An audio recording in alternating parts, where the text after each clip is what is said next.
Hi, welcome back. Well, I you join me after I have just gone out for a flight and I've come back. No problems, everything flew okay, landed okay, no breakages, airframe is still intact. Thank God for that. So the reason I took the head apart is because in my original video I put it all together. But I did not have any. I didn't have any thread lock. So I think what was happening is the head was just getting a little bit loose on the flybar.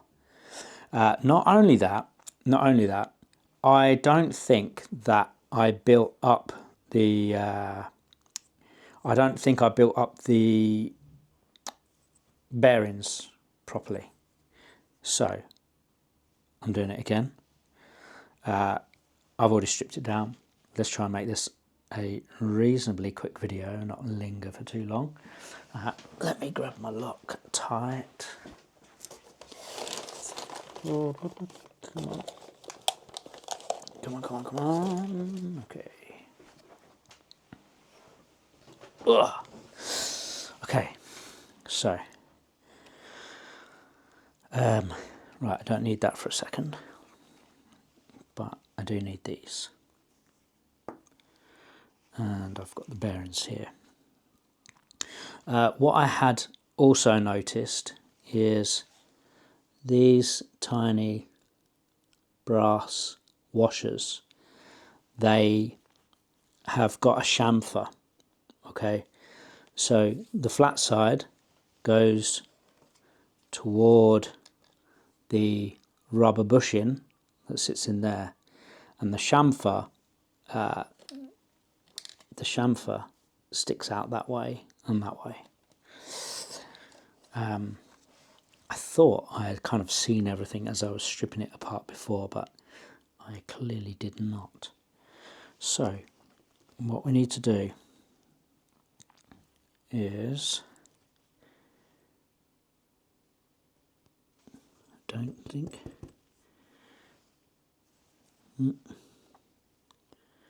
okay, so inside there is our shim. Let's see if I can knock that out. I can't. Come on. Anyway, okay, sorry. Inside there is a shim. There's a shim. Then you get the bearing race. That goes in first. Bearing race goes on top of the shim. Then, facing in, the bearing, okay, has an open face, and it has a closed face. The closed face, or the open face, goes inwards.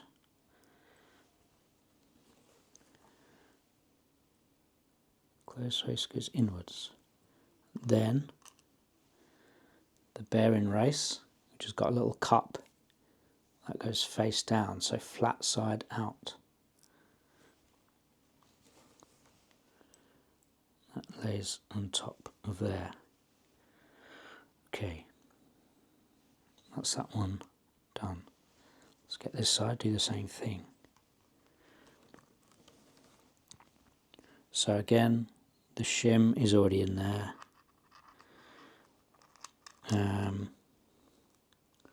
One other thing I've kind of forgot to do was to get just a little bit of lubricant for the bearings, but the bearings do have a little bit of lubricant on. It is brand new. It's recently out the box, and it's only done a couple of flights.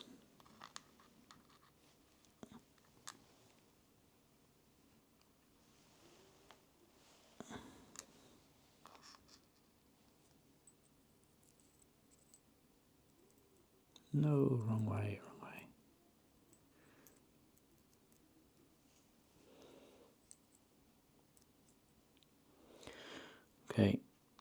this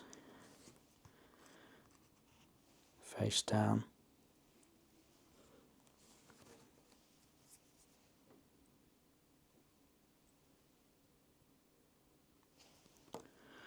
And then the other bearing race goes on. Wrong way.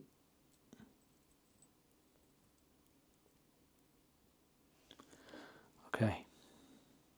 What's that one done? Okay. Bring this here. Are we still on? Still recording? I've made that mistake already today, or for whatever reason it stopped recording. Okay. So let's slide in the bar. The other thing that I don't have is you should really put just a little bit of lubricant around that. But I don't have any. It's quite a snug fit. Like I showed in the other one, you have to be careful as you're putting that through. I'm sure if there was just a little bit of lubricant on there, this wouldn't be so bad.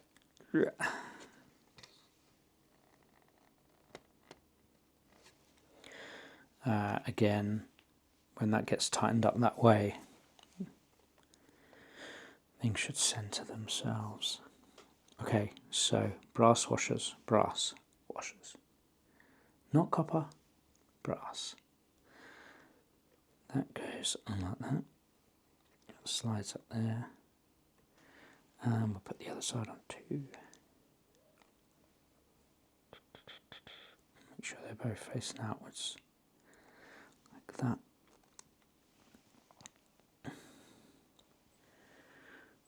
You'll know which way to put these in because there is a little mark, and the mark basically shows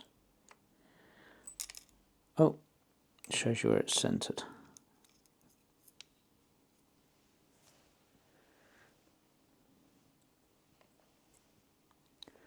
Take that off and do that again.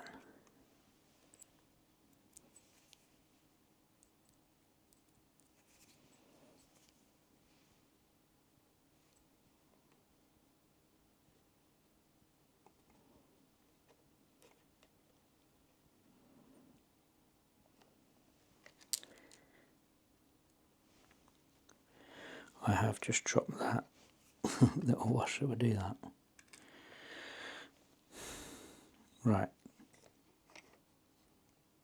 Will that sit and behave for 2 seconds?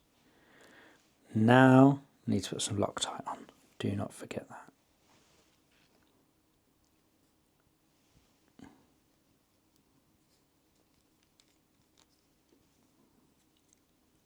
Or thread lock.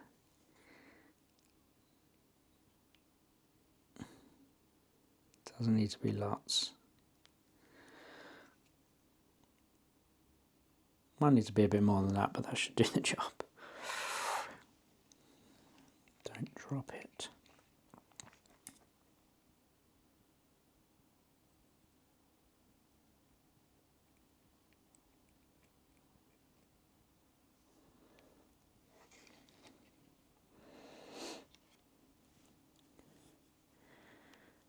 Okay.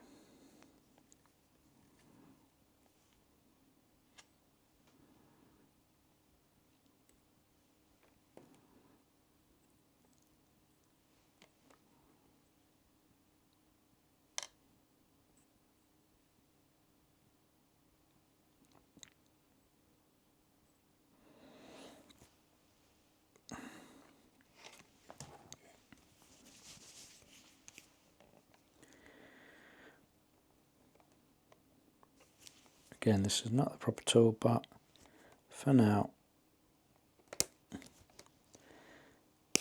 does the job. Okay, let's do the other side. So, make sure that goes on the right way. Again, flat side to the rubber bushing.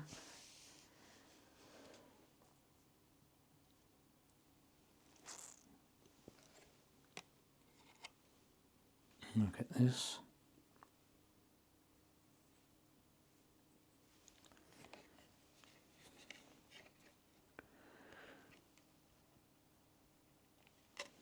John, I think, slides out.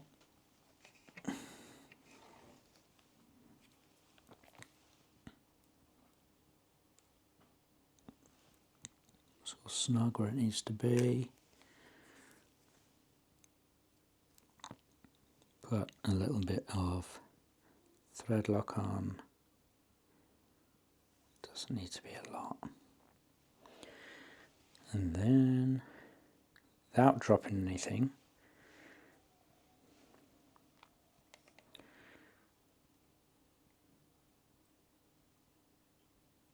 put that in place.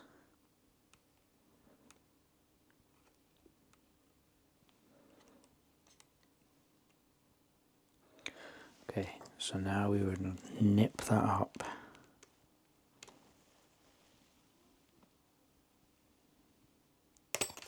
Hey! Okay, that all moves freely.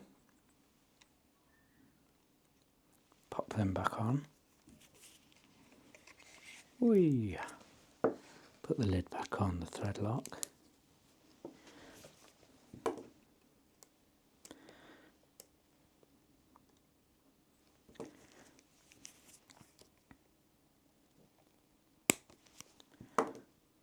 Okay.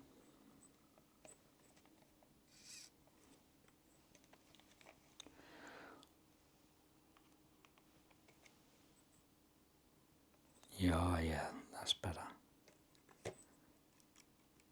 There was a little,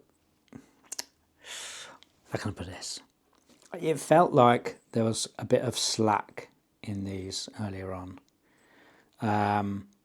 So when I was flying, obviously again I was sort of doing a lot of kicking around now. Again, some of you that watch, that have flown for years, you're like, okay, yeah, that's what it does. Now, the only reason I think I'm coming from where I say it's floating around a lot is because I've seen so many people get these out the box, fly them up, put them in hover, and and without touching the sticks, it sits nice and stationary and does not move. Yes, you're going to get a little bit of drifting, but typically it just seems to stay in one place. But this, I'm constantly fighting. Well, initially I was fighting it because I had my radio set incorrectly, and I rebound it again. Actually, just while we're talking about that, so here we have the bind and set button, I think. Now, basically, I was told to press that 10 times for whatever reason and then reset it. Anyway, I got it to work after a while. When I followed the instructions that come straight out the box, I'm almost certain that I followed the instructions to the letter. And for whatever reason, I could not get the idle up to work. However, I did it again, press the set button 10 times, then press bind button 3 times, and it seemed to work. But now I'm looking at the receiver here. I can see that the bind and set button are the same. There's a boot button. I'm wondering if I press the boot button multiple times now. Anyway, it doesn't matter. It works. It's doing its job. I haven't played around with any of the settings. Actually, I may tell a lie. I may have saved some settings in the Bluetooth because everything initially was set to 0, and I think everything's kind of moved up to around the sort of the 50% mark. I believe that's where it is at the minute. So let's put this back on. Let's put this back on. Again, I am not a pro. I'm just the new guy. I'm the new guy doing some videos for anybody else that just might feel just a little bit, not, I think saying alone is a bit of a dumb word. When I was looking for videos on YouTube, everyone I've seen is reasonably or pretty much qualified, 3D flyers, etc., etc. I just wanted to see a guy like me on YouTube playing around, figuring things out, and yeah, just being, you know, just kind of making flying the helicopters a bit more kind of real, because when you guys that are out there are brilliant at flying a helicopter looks really easy, and then you pick one up yourself and you're like, oh brilliant, I'm going to do this, and crash, and you crash again, and you crash again. It really is not an easy, it's not easy. So again, I am in awe of those that can fly 3D as well and confidently that you do. I'm talking rubbish now, aren't I? Anyway, yeah, the videos that I'm doing is not for someone, isn't for the person that is knows what they're doing, knows that my videos are not for someone that knows their way around a helicopter already, because my videos are going to be an absolute joke to someone like you.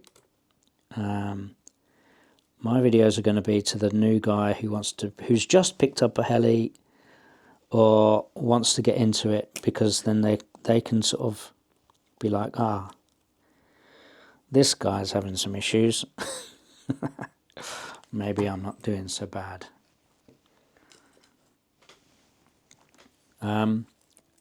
As some of you may have seen, or may not have seen, on my channel, initially I set it up because I was going through a bit of a hard time, feeling a little bit rubbish and all that jazz. So that's what my channel initially was for. I'm sorry to anyone who kind of followed me because of the ADHD stuff. I still am that kind of guy. However, sorry, 2 seconds. Let me do this real quick. If you're watching for the RC, that's cool. But if you're watching because of your ADHD, get these. I'm telling you now, this has changed everything. I got them from, I think it's Nutrition Geeks. And I just feel a lot more, it's probably why I haven't done many videos, to be fair, on the whole ADHD thing, because I've kind of been feeling, so I've been feeling better in myself and doing what I'm doing, but doing stuff what this, doing the RC stuff gives me something else to think about. So when I'm not at work, being busy and just doing work stuff, I am here doing this. Thank you for watching. I'll see you on the next one.